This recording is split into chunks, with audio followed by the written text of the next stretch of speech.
And at 10, Crying Child. Okay, so I'm putting this one at number 10 because I personally don't think that the Crying Child is a Springlock victim. To me, there's just no logical way that that animatronic jaw should have crushed his skull, because, you know, the Springlocks were already active and that would require a lot of power to crush a skull anyway. However, it is possible that since this is a series about haunted animatronics possessed by spirit metal, that logic kinda gets thrown out the window. So assuming that he is a Springlock victim, that's brutally scary. Being thrown into an animatronic's mouth and crying so much that you make the jaw snap onto your own skull, killing you instantly? Holy crap, that is nightmare fuel. That's why some people are scared of robots or animatronics, and while it may not be realistic, the possibility of it happening is still horrifying to say the least, especially since not even that long ago he lost his sister to Circus Baby, and that's pretty messed up. And I'm sure that Michael, who put the kid in his mouth, as long as, you know, I'm wrong about my theory, he'd be scarred for life,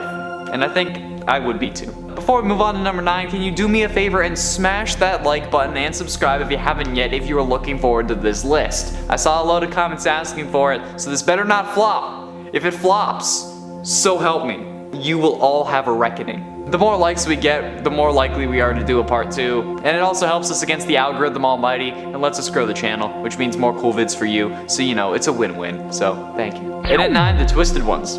The Twisted Ones novel starts a year after The Silver Eyes ended, with Charlie in university. One day, however, Clay Burke comes to see Charlie, and for some reason brings her to see a corpse with familiar wounds. This could either be because she would recognize them, or because she was working with the police, or because they had to advance the plot. I don't know, I haven't read the original novels, but I want to.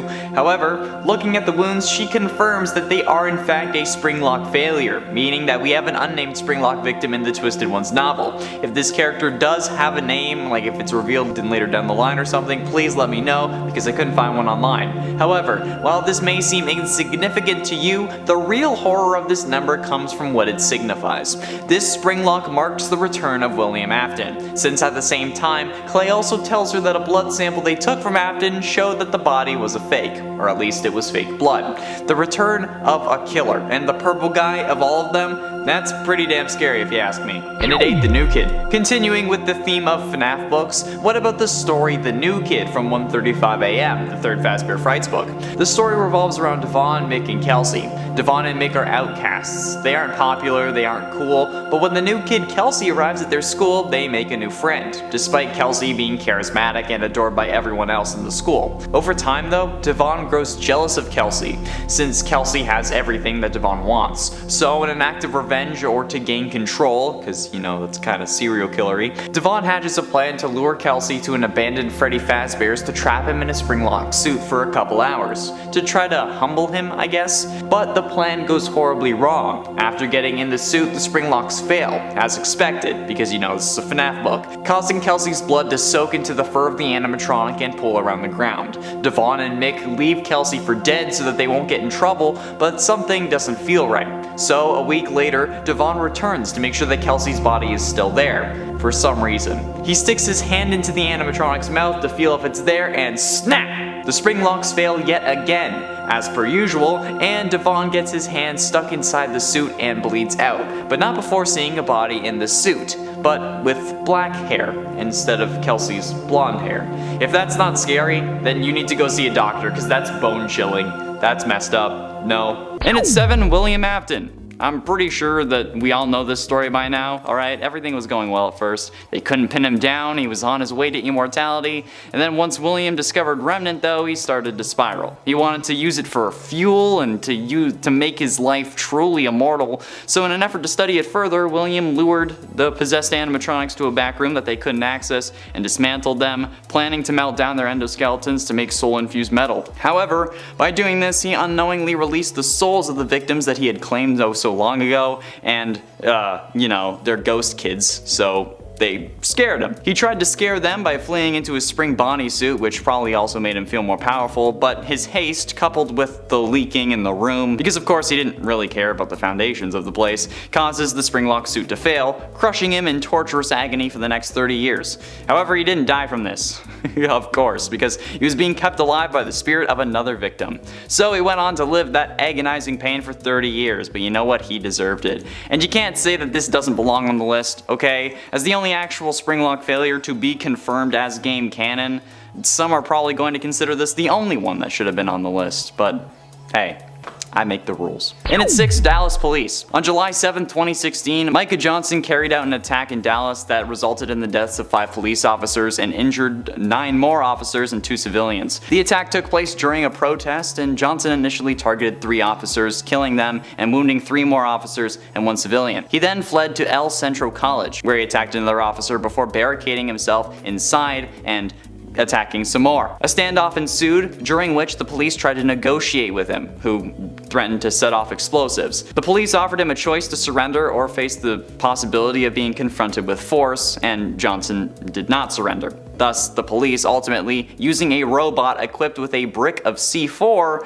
to get inside and, let's say, deal with the event. It did damage the robot though, but this marked the first time a police department in the US actually used a bomb-laden robot for reasons other than disarming a bomb.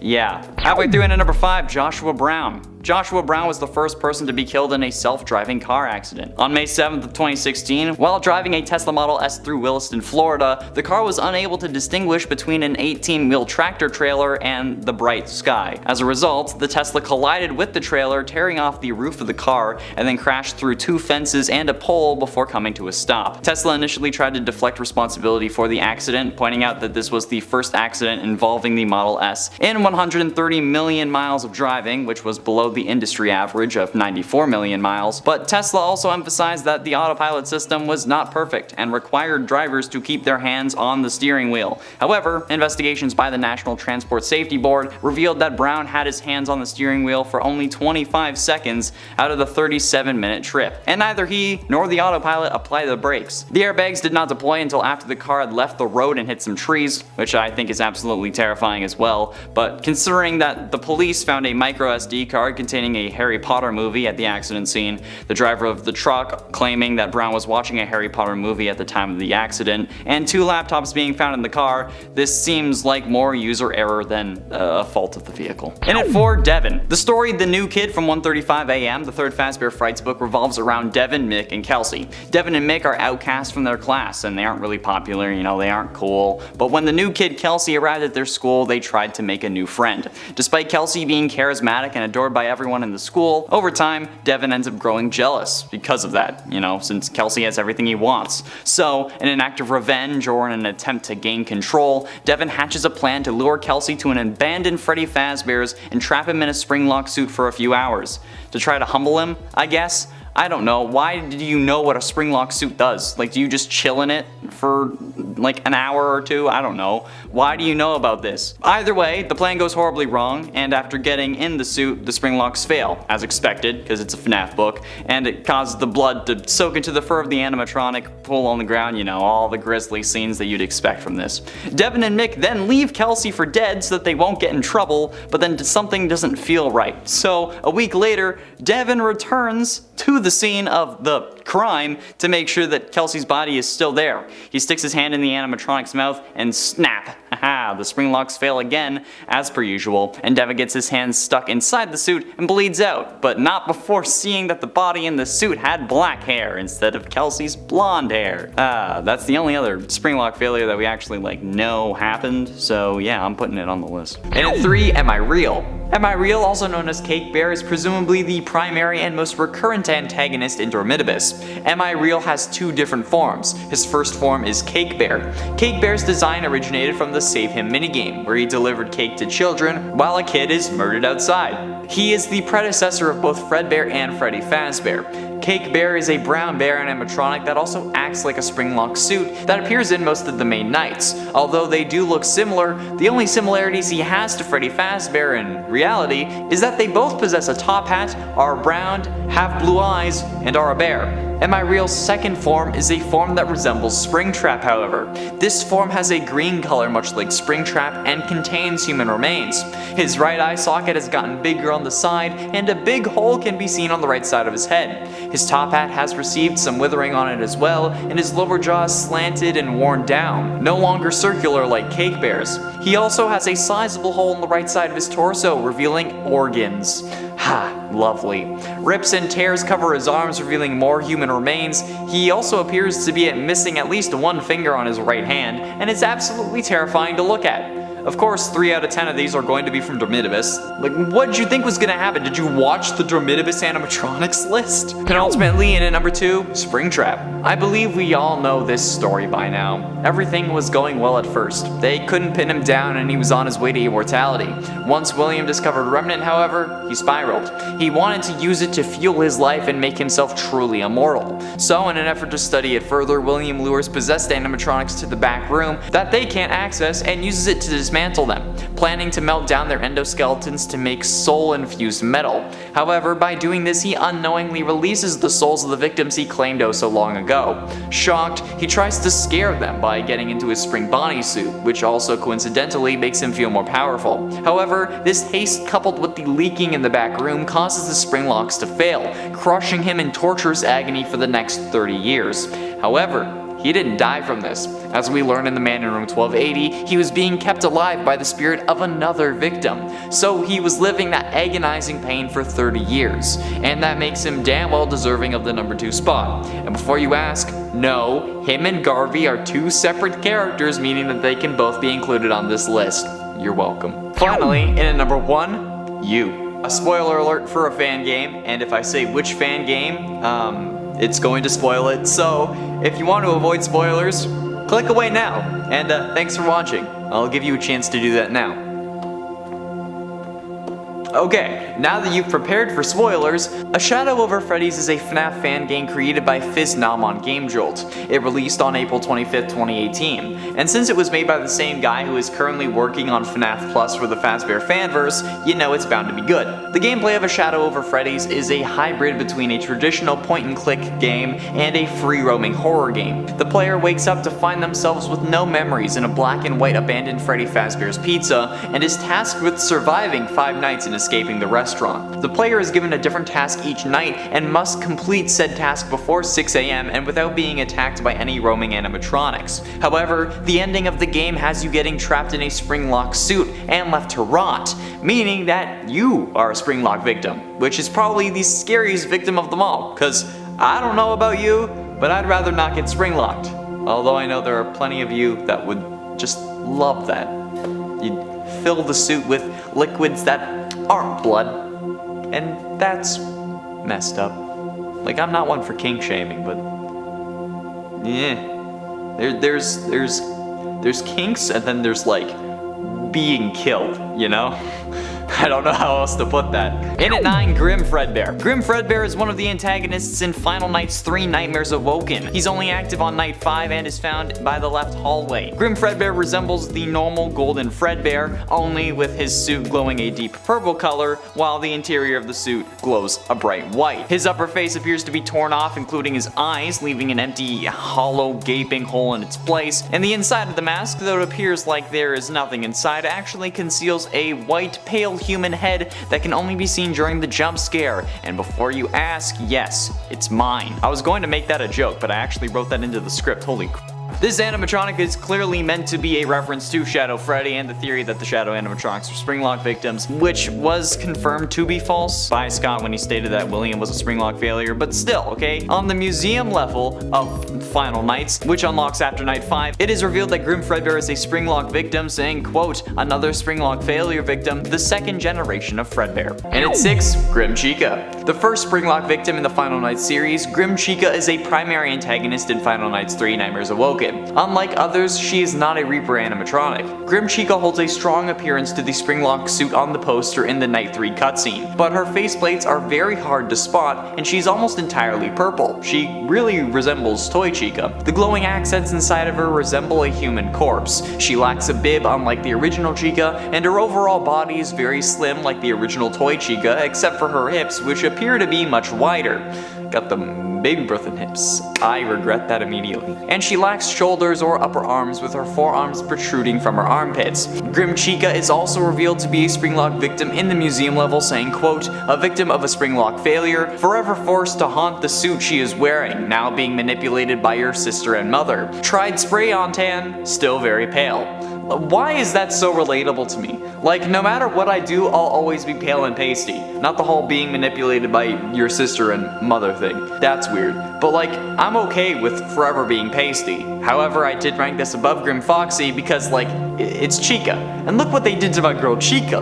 I'm sorry, Mommy Kentucky, for the transgressions. Halfway through it at number 5, Garvey. A psychopathic, cold-blooded killer. He stopped being human long, long ago. That's how Garvey is described in the extras of Dormitibus, the game from which he hails. Garvey is the penultimate antagonist of Dormitibus, and as a human, he was the man who murdered the missing children. He later went on to get trapped in Spring Bonnie, becoming Springtrap, and then was burnt to a permanent death in the Fazbear Frights fire. Garvey is a more gory version of Springtrap from FNAF 3. However, he is not William Afton, as the game was released before the name reveal, even before FNAF 4. Springtrap, but with hardly any exosuit or animatronic casing, whatever you want to call it. He crawls on all fours and uses his left hand as a foot and his left foot as a hand, like some demonic monkey from hell that Satan didn't sanction the creation of. Just look at this thing and tell me that it shouldn't be on this list. If you do, you'll be lying. And at 4, Golden Call. As a human, when alive, Golden Call's name was Kyle. However, he is now a Springlock victim stuck inside a Golden Freddy Springlock suit. Golden Call has the typical rundown Springlock suit vibe, similar to Springtrap. However, this is even more gruesome.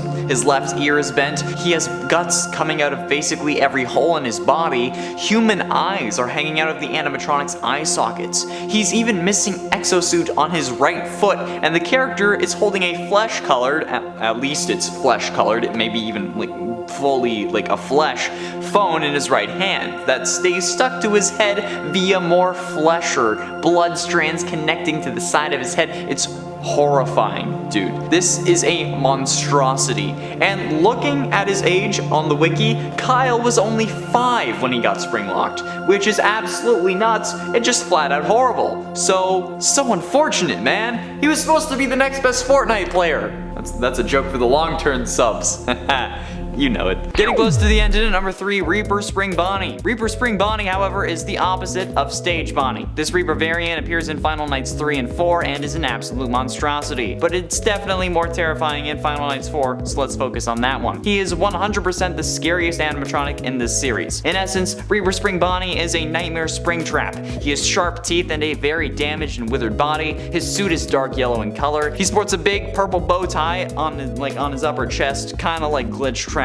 And then, like the other Reaper animatronics, Reaper Spring Bonnie has one pair of hollow, dark eyes that will steal your soul. I added that last part, but it's probably true. In Final Nights 4, his appearance is much more disfigured and gruesome, with sharper teeth, sharper claws, a different jaw, growths on his shoulders resembling fungi, and a kind of a gooier appearance overall. It's like the slime girl from YouTube if she made a FNAF character. He's also missing half of his right ear like Springtrap and FNAF 3, and his suit is more greenish in color this time around to be more like Springtrap. And oh my god, this thing is still terrifying, and it's more terrifying than Springtrap, okay? This is what Springtrap should have been, or honestly, this is what I think like a Nightmare Springtrap would look like, okay? This is like a prototype Burn Trap in my eyes, or the way I'm thinking, like Melt Trap, the next iteration of Afton. And at 10, Moisture Sensitive. One of the things that I find to be the absolute dumbest thing about not only these damned suits, but also the FNAF series in general, is how stupid it is that the Springlock mechanisms inside the Springlock suits fail with moisture. Sure, it explains why William gets Springlocked because the room was dripping and whatever, the ceiling was leaking, and it makes everyone confused with Crying Child because he was crying. Despite that not being a Springlock failure, everyone thought it was because he was crying and, moisture. But in actual practice, that is a horribly flawed mechanic. Like, if me breathing and sweating is going to make the metal bits snap on me, why would I do it in a hot robotic suit? That seems like a horrible and stupid idea. Like, yes, okay, put me in a hot and sweaty environment that gets me killed if it gets wet. That's not a liability at all. I get sweaty wearing my freaking Doctor Strange costume, okay? Imagine a giant suit full of metal. okay? That would also be heavy as hell to walk around in too, only making the sweating worse. In at 9, designer. You see, there are a decent amount of people that for some reason think that these Springlock suits were made with pure intentions. By William Afton. This kind of goes hand in hand with the idea that William started killing after losing his kids, but we know that that's not the case. Since thanks to the fast facts found in FNAF AR's files, we know that the Funtime animatronics were some of the first ones ever made, and considering the abilities of Baby and her comrades, we know that they were made in order to kill. Meaning that even if the Springlock animatronics were the very first animatronics ever, it's reasonable to assume that they were also designed with death in mind, which explains multiple things. But honestly, if William made the Funtimes with death in mind, it's likely that he did the same with the Springlocks, you get me? And if you think that a suit that can snap at a moment's notice and shove pounds of metal, bars, cogs, gears, and chains and more into the same space as your body would be made with pure intentions, you should stop watching these videos and go to a therapist. Seriously. I have a number. In at 8, no bonus. The Springlock mechanism is probably the most intuitive thing that FNAF's world invented. The ability to move robotic parts out of the way enough for a human to fit inside is nuts. And while it may be dangerous, we also drive over 100 kilometers or miles, whatever, per hour in huge metal death boxes, so we can't necessarily complain about it. And while yes, they have their faults, there is nothing compared to the ability to be both animatronic and suit. That's an incredible feat of technology, and I'm sure they play into it with the marketing. Like, I mean, we hear the phone guy tapes from FNAF 3 talking about these things, okay? And he never mentions a bonus or anything like that for you risking your life with one of these damn suits. And even if you end up getting Springlocked, there doesn't really seem to be any compensation package for your loved ones. Hell, if you die, you may not even get your severance. Actually, maybe that's why they do it. Your family can file a lawsuit since, you know, you died on the job, but that's a lengthy court battle against a massive company with a serial killer who has yet to be caught at the front lines. It's not really gonna do much good for your fam. So the fact that you don't get a bonus if you get in one of these suits, let alone get Springlocked, no thanks. It's a red flag. Swipe left. In at 7, Shadow Spring Bonnie. Shadow Spring Bonnie is one of the two primary antagonists of Final Nights 2. He is one of the final animatronics in the game. Shadow Spring Bonnie resembles Springtrap, as to be expected when mentioning Springlock suits, but similar to Springtrap, he lacks the suit on his feet and has a majority of his right ear missing. Overall, he has rips, but not any real missing limbs or parts at all, which is a stark contrast to the burnt animatronics in the first 4 nights of this game. His face glows white, which is noticeable when he's in the hallway, but also gives him a more sinister appearance and pushes the something supernatural that most of the Shadow animatronics have, like with Shadow Bonnie from FNAF AR. Shadow Spring Bonnie takes the role of Burnt Freddy and Burnt Foxy on night 5, which means that he's very fast, so the player needs to seal the vent quickly, otherwise you'll get jump scared. He also may appear in the hallway, but if he does, never use your flashlight, otherwise you'll get insta-killed. Instead, you need to inspect his face when he appears there, and if he's twitching, close the door. A rattling sound will be heard so that you know he's left. And the fact that you need to look at his face to see if you're in danger just makes this even scarier, especially considering the fact that most of what you need to do relies on fast reflexes, and then you're just sitting there trying to figure out if he's really twitching or if that's just you going crazy. Not from personal experience, I don't know. What? Paperwork. One of the worst things for the survivors after a Springlock failure has to be the paperwork that is associated with it, because goddamn. Someone dying in your building is one thing. Someone dying in your building because of something in your building is another, and then add on to that the fact that they were your employee and probably forced into that suit without, like, because of their contract, and you'll be filing reports until you have to retire. Okay, especially because one mistake on those papers means like even more paperwork, and I don't really know anyone who likes to do paperwork. Personally, I hate it, but that's also because my ADHD makes me like, it makes it unbearable for me, honestly. Like, it's even tough to write scripts sometimes, but I mean, eventually I have to, but like that's where my brain thrives, you know, in that stressful environment, which is not good for my health. But if it was that kind of paperwork, I would honestly just quit, because there was no way in hell that I would even want to attempt to keep my focus on that when I can just scroll through TikTok or YouTube instead. So yeah, no thanks. But ultimately, in at number 2, replaced. Oh yeah, don't forget your bones being replaced with metal ones. Yeah, like sure, there's surgery for people who need repairs or replacements, okay? I think like hip replacements are probably the most common actually. However, those have whole processes behind them to ensure a fast recovery and, you know, survival not being infected, all of a sudden being shoved full of metal bones where normal ones used to be, that's a guaranteed infection at the very least, especially considering how, you know, your normal bones have to go somewhere else. And whether they're just crushed and then spread out inside you or just pushed out the other side, you're going to be in a hell of a lot of pain. Plus, you know, probably not alive, which I guess is a good thing, since you won't really have to deal with the intense pain for too long, hopefully. But this actually makes me think, if you replace all of your bones with metal ones, are you still you? Is this like a Ship of Theseus moment? Am I about to have like a WandaVision finale? Or like, are we just our brain? And if we are our brain, does that mean that if we have a brain transplant, do we become another person despite it still being my body? And does that mean that we're just like a brain piloting a bone mech with meat armor? Oh no, existential crisis! And finally, in at number 1, death. I mean, don't get me wrong, okay? But the worst thing about a Springlock failure has to be the whole death part, right?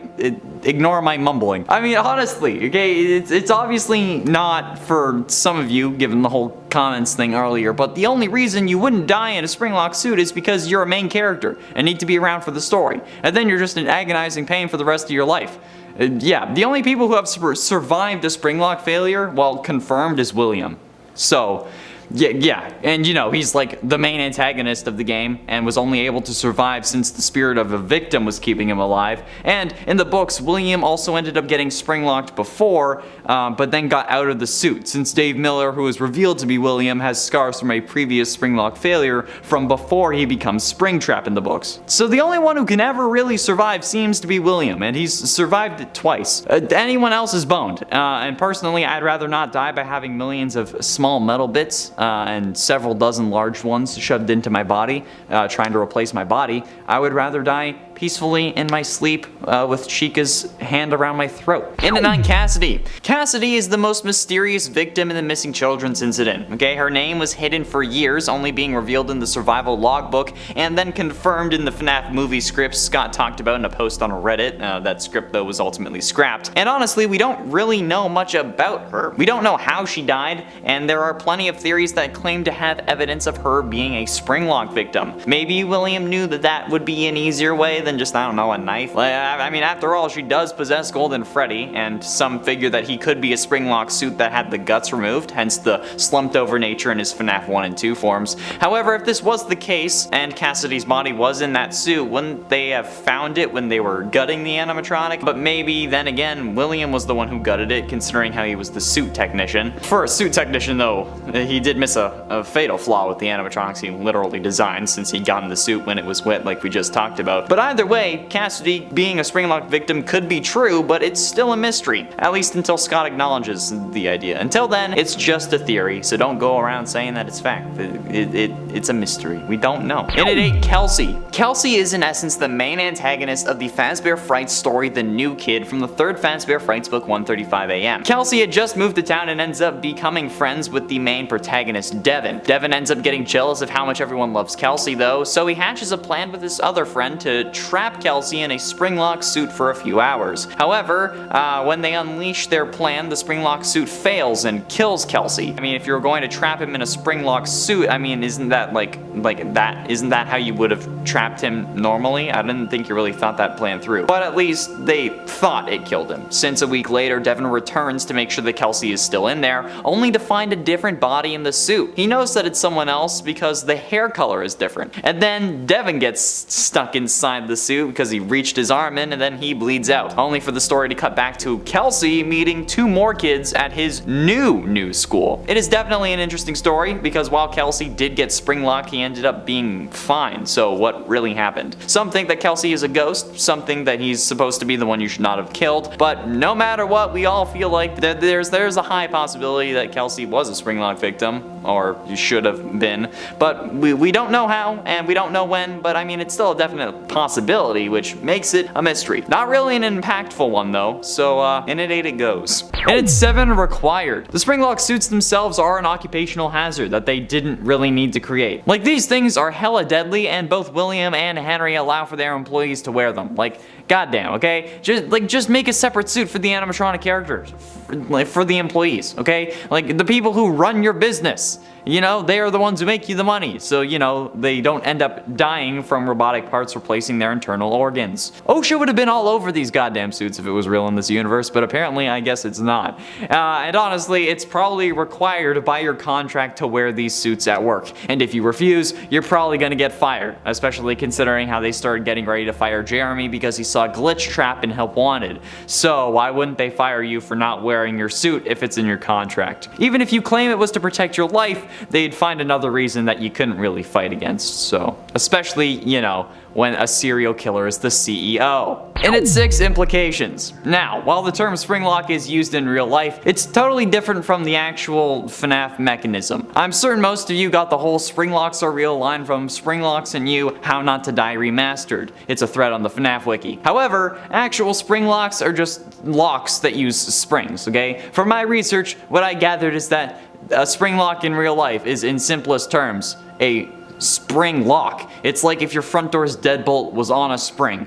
Every other instance talking about real spring locks or just ends up bringing you back or quotes this page, so it's kind of circular logic, okay? You can't use evidence within the thing that you're trying to prove as proof that it is real. It's like plugging a power bar into itself. It doesn't work. You can't use the same article to prove that spring locks are real, okay? Because they're not. At least their game form isn't. But if the spring lock failure was real, I think the implications of, like, all of this being real in general is like one of the worst things.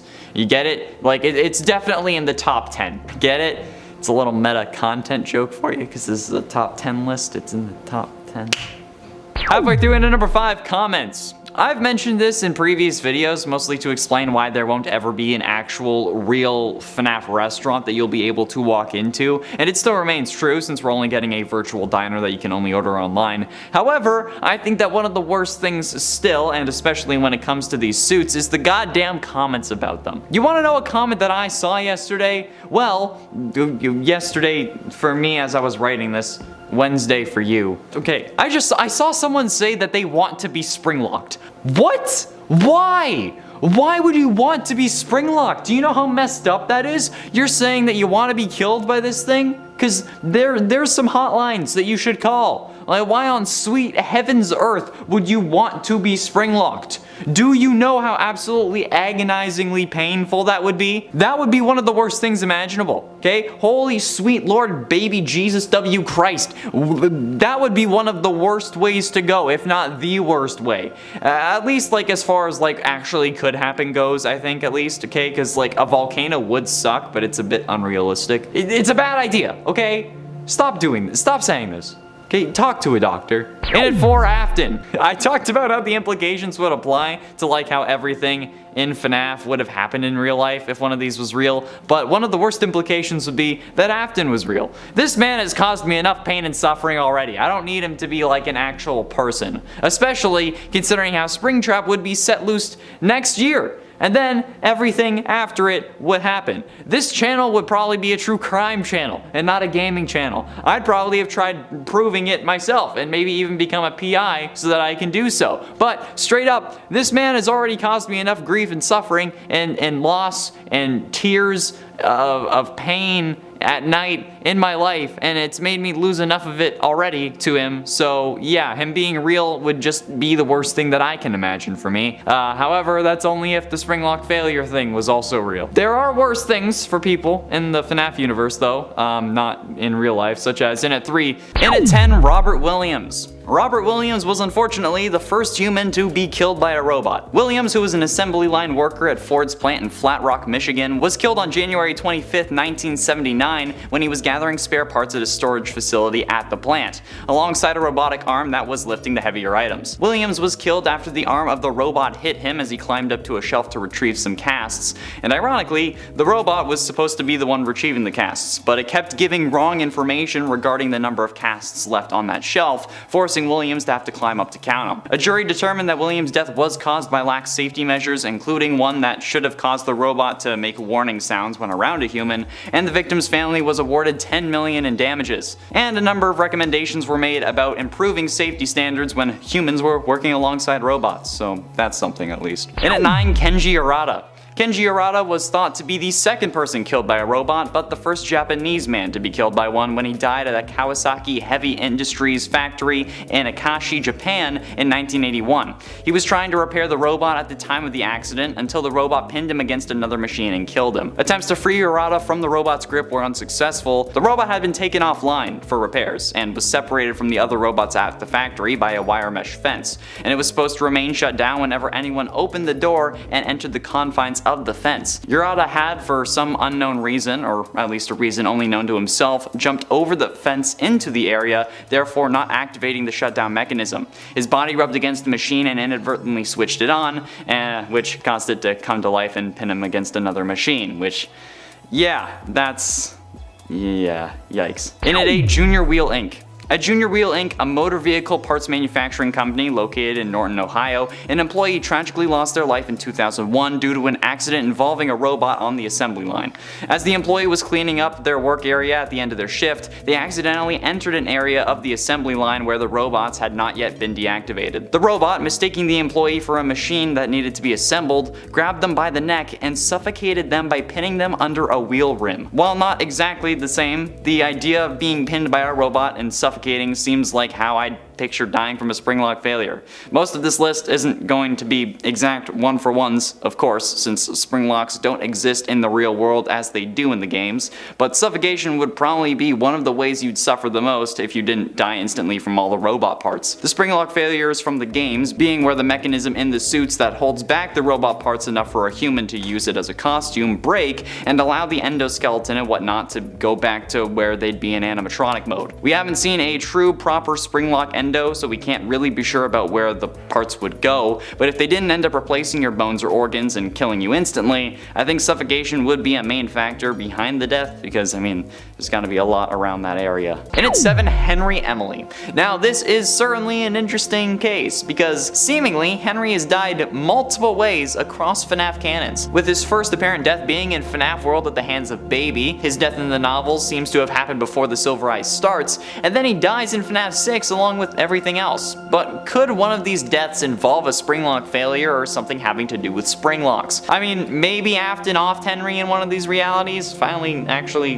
took care of his worst enemy, or maybe Baby has some Springlock mechanisms that's inside of her that she used to kill Henry. I mean, hell, maybe Henry just climbed into the wrong suit at the wrong time, or maybe the right suit at the right time for him. It's a question that we don't really pay attention to because, I mean, Henry's death doesn't mean much to the story, unfortunately. I mean, it's true, it doesn't. Henry dying doesn't really mean much overall for the FNAF lore, okay? We didn't even know that he was alive until FNAF 6, for God's sakes. So maybe for irony's sake, Scott had him bite the dust in a quicker way rather than just burning him alive. And at 6, Phone Guy. Phone Guy's death is one of the most mysterious deaths of all time, okay? We hear him die in FNAF 1 on night 4 with the sounds of multiple animatronics banging at his doors, but we never really get an explanation as to what happens to him. We know that he dies, but other than that, it's all speculation. One of the theories is that the animatronics got him and shoved him into a suit, resulting in a painful death, especially since at this point the Springlock suits were either still in operation or hadn't been totally removed. The actual timeline of events for the Springlock suits is a little messy since we don't really have the exact years for the things getting scrapped, yet it's still possible that Phone Guy was shoved into one, or maybe he tried to use it to hide. After all, maybe Phone Guy is secretly William Afton and Scott just doesn't want us to know that yet or something, and what we hear could just be the FNAF 3 cutscene. I mean, I doubt it, but it would be absolutely hilarious if he ended up pulling that on us, okay? And for all those saying that Phone Guy can't be Afton because Afton is British or whatever, so is Tom Holland, okay? It's called acting. You can fake an accent, especially if you're a serial killer who's trying to evade everything, Kinda, yeah, it's a thing. But ultimately, in at number 2, Ramji Lal. In 2015, a robot at the SKH Metals factory in Manesia, India, caused the death of a 24-year-old Ramji Lal, an employee at the factory. The robot, which was used to lift and weld metal parts together, accidentally stabbed Lal in the abdomen while he was attempting to adjust a mispositioned metal sheet. Lal was taken to the hospital after the accident, but he later died from internal bleeding caused by the crushed ribs and abdomen. Despite initial reports suggesting that Lal may have also been electrocuted, an autopsy found no evidence of this and was ultimately determined that he died from the injuries sustained in the accident with the robot. However, the police reportedly stood by the death by electrocution, which is odd, and is way too close to the cops from FNAF ignoring just the animatronics being compared to human corpses, like it wasn't a thing. I don't know why they were doing that, but again, it's obviously not the same thing, but definitely some interesting parallels that at least my brain can see. You probably can't, but you know what, I'm weird. And finally, and at number 1, Anna Maria Vital. In 2009, a malfunctioning robot at Golden State Foods in Los Angeles resulted in the death of Anna Maria Vital, a 41-year-old employee at the company. Golden State Foods was a major supplier for McDonald's, reported that Vital had been attempting to remove a box that was stuck in the machinery on the factory floor when the accident occurred. After freeing the box, the robot grabbed her, causing severe crushing injuries. Despite efforts by her colleagues to free her, Vital's injuries were too severe and she passed away a few moments later. Given that this was a death at the hands of a robot, crushing someone, being grabbed by an animatronic, and related to a fast food chain, this was extremely, frighteningly similar, at least in my brain, to the stories that we see coming from the FNAF games, especially in regards to Elizabeth Afton, who gets grabbed and crushed by Baby at Circus Baby's Pizza World, which is basically FNAF's McDonald's.